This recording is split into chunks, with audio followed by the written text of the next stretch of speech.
Káva patrí medzi najobľúbenejšie a najkonzumovanejšie nápoje sveta. Ľudia z celého sveta si ju vychutnávajú v rôznych podobách, no málo kto sa zamyslí nad tým, čo všetko sa za ňou skrýva. Preto sa v dnešnom videu pozrieme na to, čo káva vlastne je, odkiaľ pochádza, aký má vplyv na naše zdravie, na čo si dať pri pití kávy pozor a veľa ďalšieho. Na začiatok si povieme, čo káva v skutočnosti je. Kávové zrná, tak ako ich poznáme, sa získavajú neprekvapivo z kávovníka, čo je krík alebo strom, ktorý plodí takéto čerešne. Takže káva je vlastne ovocie. Ok, teraz už keď vieš, čo káva je, poďme si povedať, kde sa vlastne vzala. Legenda hovorí, že okolo roku 800 si etiópsky pastier kôz počas pasenia všimol, že keď jeho kozy požierajú tieto červené bobule, sú nejako nezvyčajne hyperaktívne a večer sa im ako si nechce spať.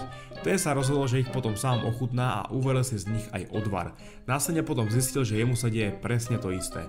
Svoje zistenie potom zdieľal s miestnym opátom, ktorý dal z listov a bobul uvariť prvý výluch a prvá neoficiálna káva tak bola na svete. Legendy potom hovoria, že praženie kávy vzniklo tak, keď obhoreli vetvičky kávovníku, tie vydávali do okolia príjemnú vôňu a ľuďom sa zapáčila natoľko, že kávu si potom začali pražiť prikladaním ju k ohňu. Skutočná raná história kávy sa ale potom píše v 15. storočí, kde z horských oblastí Etiópie priniesli kávu pútnici do Jemenu a Arábie spolu s africkými otrokmi. Tam vznikali prvé kávové plantáže, kde si moslimovia vyrábali čaj z čerešní, ktorý ich udržoval bdelými počas nočných modlitieb. Následne putníci priniesli kávu aj do Meky, kde Arabi založili prvé kaviarne na svete. Káva sa potom koncom 16. storočia dostala do Európy, kde priekopníkom bolo Taliansko, konkrétne Benátky, kde v roku 1720 vznikla prvá európska kaviareň Florian, ktorá funguje aj dodnes a je tak najstaršou nepretržite prevádzkovanou kaviarňou na svete. Z Európy sa potom francúzskymi kolóniami dostala do Ameriky a z Ameriky potom už do celého sveta. No a v súčasnosti sa káva pestuje už na všetkých kontinentoch, teda okrem Antarktídy. No a ako sa káva dostala k nám? Najstaršia zmienka o káve na našom území pochádza od našich českých susedov, od istého Arabočecha Jiřího Deodata, ktorý doma varil kávu s vedrom, v ktorom potom bola káva zmiešaná s trstinovým cukrom a následne vyšiel do pražských ulic a kávu predával. Neskôr na to založil historicky prvú kaviareň v Prahe, no a onedlho vznikli aj prvé kaviarne v Bratislave, vo Viedni či Budapešti. Poďme ale teraz k tomu, aké má káva benefity a vplyv na náš organizmus. Kofeín je organická zlúčenina patriaca do skupiny alkaloidov, ako napríklad nikotín, chinín alebo morfín. Kofeín ti zvyšuje hladinu dopamínu, čo je neurotransmiter, ktorý ovplyvňuje pocity šťastia, motivácie a odmeny. Ak ale človek začne zvyšovať dennú dávku kofeínu, mozog si potom vytvorí toleranciu a môže požadovať viacej toho dopamínu, čo môže potom viesť k závislosti.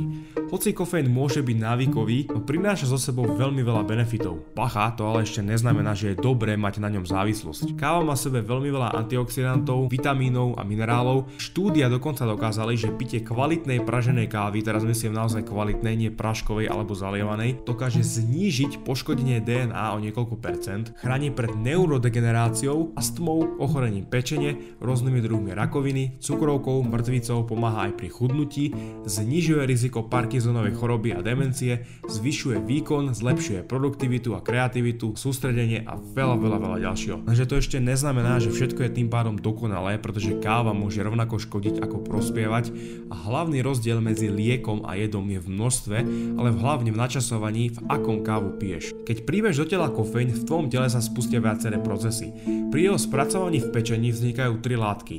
Paraxantín, ktorý urýchľuje rozklad tukov, vyživuje svaly a pomáha zlepšiť športové výkony, teobromín, ktorý zvyšuje prietok kyslíku v krvi a teofilín zase zvyšuje mozgovú činnosť, zlepšuje sústredenie a je tiež zodpovedný aj za zvýšenie tepu. Kofeín ale na seba hlavne viaže adenozín. My ako náhle sa zobudíme, tak sa adenozín v našom tele hromadí a čím dlhšie sme hore, tak tým viacej ho tam máme, tým pádom sme aj viacej unavení. Adenozín totiž deaktivuje tie časti mozgu, ktoré nás robia ostražitými a zvyšuje aktivitu v tých bunkách a častiach mozgu, ktoré nás robia ospalými. Potom keď príjmeš do tela kofeín, ten ti zablokuje receptory v bunkách, na ktoré sa viaže adenozín. Adenozín teda nemôže tie receptory aktivovať, aj keď sa rovnako v tele hromadí, pretože tie receptory sú zablokované. Čiže on nemá ako mozgu povedať, koľko už hodín je hore a ako je človek unavený, pretože mozog nevie, koľko adenozínu je v tele. Počasie, keď sa kofeín z tela odbúra, tak adenozín to zbadá a začne sa opäť hromadiť a to potom môže spôsobiť tú náhlu únavu, pretože začiatok adenozín, ktorý bol doteraz zablokovaný, sa dostane do tých receptorov. Keď si dáš napríklad kávu večer, tak ten čas spracovania tela kofeínu je cca 8 až 10 hodín. Ty možno ani nepocítiš tie účinky, pretože už máš na kofeín vybudovanú silnú toleranciu, ale aj napriek tomu sa kofeín v svojom tele odboráva cca rovnako dlho. Potom má človek problém zaspať, prebudza sa v noci, alebo to znižuje kvalitu hlbokého spánku. No a možno to poznáš, že ak sa cítiš potom viacej rozbitý, tak si dáš ešte jednu alebo dve kávy navyše. A to zase potom zhorší spánok a vzniká nekonečný kolobeh. Takže simple pravidlo, ideálne je nepríjmať kofeín 8 až 10 hodín pred spánkom. No a ráno by sa zase nemala piť káva hneď po zobudení, ale cca hodinu a pol až 2 po zobudení, práve aby sa človek vyhol tomu kofeínovému prepadu po obede. Ráno nám totiž prirodzene klesá hladina spánkového hormónu melatonínu a stúpa stresový hormón kortizol. Ty keď si hneď ráno dáš kávu, ešte k tomu ideálne s nejakou cigaretkou a nalačno, tak nielenže rozhodíš svoje čreva, ale aj potom celý tento systém hormónov a nebude schopný sa prebudiť bez kávy. Kofeín narušuje produkciu kortizolu, telo ho potom produkuje menej a spolieha sa viacej na ten kofeín. Keď piješ kávu v čase, kedy je hladina kortizolu vysoká, tvoje telo si na ten kofeín zvyká a káva na teba potom postupne má menší účinok, čo vedie potom k dlhodobej tolerancii. A to sú práve potom tí ľudia, ktorí ako prvú vec ráno potrebujú kávu a nevedia bez nej celý deň fungovať. No a ak si už na ten kofeín adaptovaný alebo adaptovaná, že ani 45. šálka s tebou nehne, tak sa ju snaž nepiť až tak často alebo ju pij obdeň. No a ak to s kofeínom trošku zle odhaneš a moc to preženieš, odporúča si dať si 1 až 2 banány a ideálne ich zapiť vodou. Vysoký obsah draslíku v banánoch ti pomôže kofeín z tela rýchlejšie odbúrať.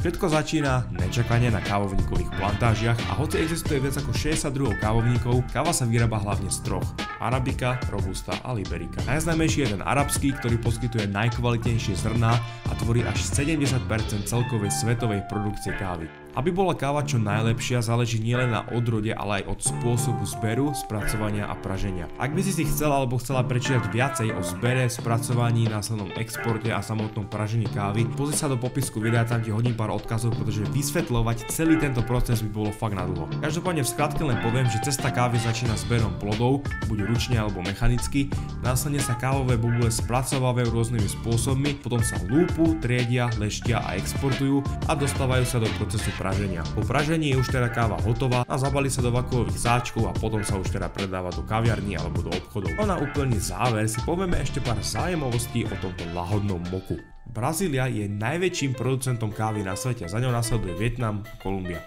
Najviac kávy na počet obyvateľa sa vypije vo Fínsku.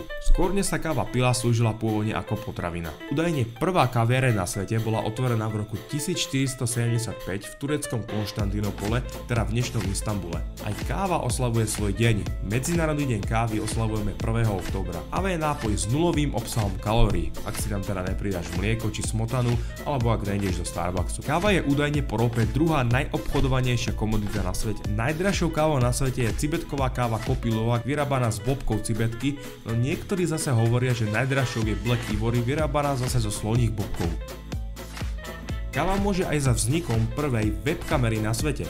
Tu zostrojili vedci z Univerzity Cambridge, aby mohli skontrolovať stav kávového automatu nachádzajúceho sa na inom poschodí. Káva Amerikánov pochádza z doby druhej svetovej vojny, kedy si nečakane americkí vojaci v Taliansku riedili espresso vodou, pretože na nich bolo príliš silné. To je z dnešného videa všetko, ak sa ti páčilo, daj like a do komentárov mi môžeš napísať nápady na ďalšie videá.